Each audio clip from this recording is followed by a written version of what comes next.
Olá, hoje estamos aqui na Embrapa Agrossilvo Pastoril.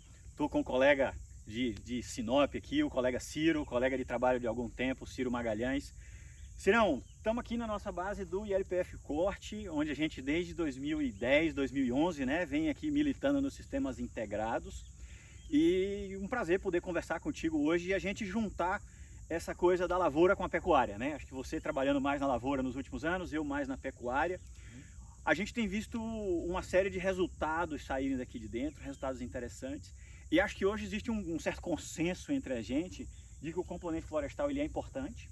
Ele traz uma série de características e benefícios para o nosso sistema, mas ele também traz algumas limitações, certo?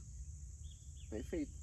Primeiramente, muito obrigado pelo convite e sempre à disposição. Vamos lá. A gente tem avaliado ao longo desses anos a lavoura de soja e de milho nos sistemas e os resultados nos mostram que realmente durante o início não existe diferença na produtividade de soja e de milho, porém a partir do terceiro ano, no caso do milho, e do quarto ano, no caso da soja, a gente já viu reduções significativas de produtividade. Plantas com maior exigência, vamos dizer assim, né? O milho aí uma C4, com uma necessidade maior de luz, a soja um pouco menos, esperou para o quarto ano. Além disso, tem a questão da época do ano. Sim. Durante o cultivo da soja, quase não existe sombra no entrerrenque. E existe água em abundância. Uhum. E já no caso do milho, está começando a terminar a estação chuvosa e a projeção de sombra que as árvores fazem no entrerrenque é muito maior. Então são duas coisas, sombra e água. Então a gente adiciona nessa nossa conversa, né? Além da gente ter os renques, a gente tem um efeito de declinação solar, mudando um pouquinho ao longo do ano do que a gente tem de projeção de sombra aqui dentro. E duas culturas que são fisiologicamente muito distintas, em épocas com desafios diferentes. Sim. Você já mencionou, a gente, né, depois do terceiro, quarto ano, começou a ser um grande desafio ter grãos aqui dentro. Sob a ótica da pecuária do outro lado, o que a gente viu é que esse efeito existe. Para nós, nas pastagens, ele foi mais pronunciado, especialmente nesses primeiros 4, 5 metros, né, mais próximos das árvores.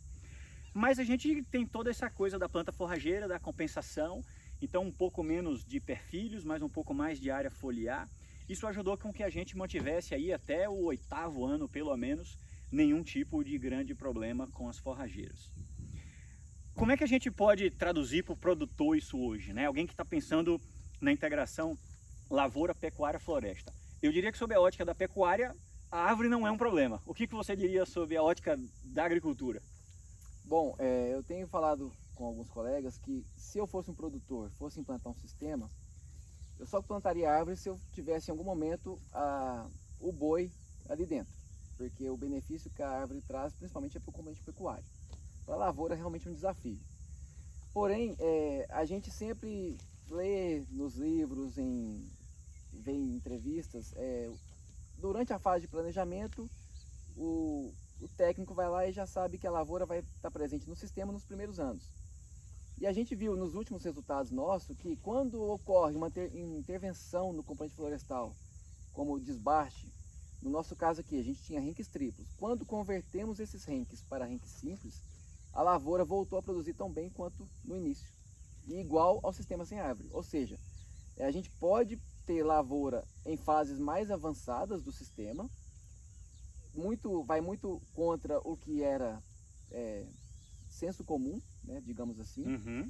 E isso tem todo um benefício, porque de repente você já está ali na pecuária 3, 4 anos, você está vendo que o seu capim está precisando de dar uma recuperada, você pode vir com a lavoura, fazer essa recuperação, como manda todo o manual, né? Sim, sim. Mesmo tendo árvore ali mesmo. Tendo árvore.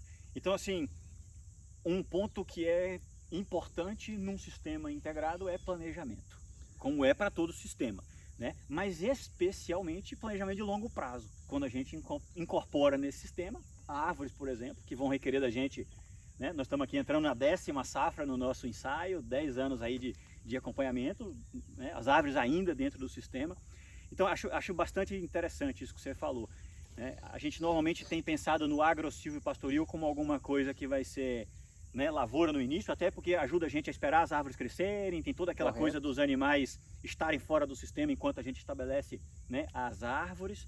Mas depois de um certo tempo, se houver a necessidade de recuperação ou de incremento de fertilidade de solo por alguma razão, o planejamento envolvendo retiradas de árvores, poda, desbaste, vai ser alguma coisa extremamente necessária no final para que a gente garanta a produtividade na lavoura.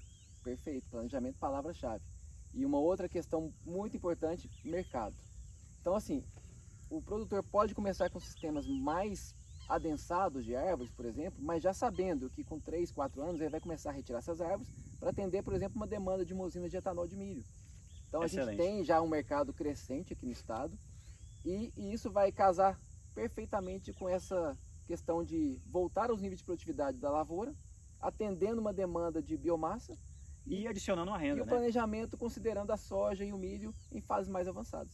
Isso é importante, porque quando a gente pensa em médio e longo prazo, a gente nunca sabe exatamente como o mercado vai reagir, né?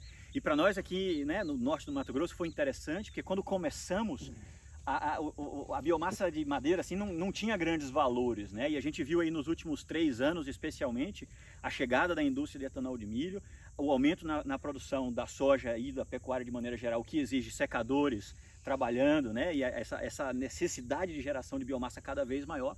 E hoje a expectativa que a gente tem é que existe um déficit no Mato Grosso de 100, 120 mil hectares, né, de área para plantio de árvores para que a gente atenda essa demanda do estado hoje. Então acho que os sistemas integrados eles vêm trazendo para nós desafios, obviamente, né, como você falou, botar a soja aqui não é simples, mas trazendo também perspectivas hoje econômicas, técnicas, de que a gente consiga produzir mais e ter um pouco mais de estabilidade no sistema, ter outras fontes de renda, né? Exatamente. E só complementando, além de desbastes que vão propiciar melhoria na produtividade de grãos e ainda pode gerar renda, a gente tem que pensar também na desrama, que é a elevação da copa, né, para entrar mais luz no sistema, e essa desrama ela é um custo. Ela não vai te dar um retorno, mas o retorno vai ser indireto por meio dos ganhos que você vai ter na lavoura. Aumento em produtividade. Perfeito, vai diminuir competição por água e nutrientes, tem menos área evapotranspirativa e mais luz passando ali no meio dos entrerrenques. Muito bom. Ciro, muito obrigado por conversar aqui hoje, sempre um prazer trabalhar contigo e poder compartilhar com quem acompanha a gente aqui no canal um pouco dos nossos resultados. Obrigado pela oportunidade, fico sempre à disposição. Obrigado. Para você que acompanha a gente, gostou de saber um pouco mais sobre os sistemas integrados, curta aí o nosso canal. Te vejo numa próxima.